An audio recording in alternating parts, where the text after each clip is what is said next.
Were you always like this? And like, how did you build this? Like, did you read books or you know what I mean? How did you become so well informed on everything? How did you talk so articulately? Good question.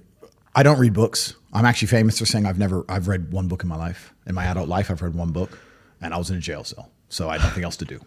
So I don't read books. Which book was it? It was an awful book. I think it was called, I can't remember the name of it. I've told this story before and someone found it in the comments, but it was a terrible story about a UN negotiator, a woman who was in New York, and she'd been fired from the UN because she made this big mistake. And then the UN needed her back because she was the best negotiator. Yeah. And they got her back, and they kept talking about, I wish I didn't make the big mistake. And for 2/3 of the book, it's like she's so good at her job, but what was this big mistake? And it turns out she was negotiating between two African warlord tribes, and she ended up sleeping with one of the warlords. And when you get this big revelation, you're like, oh, so you're just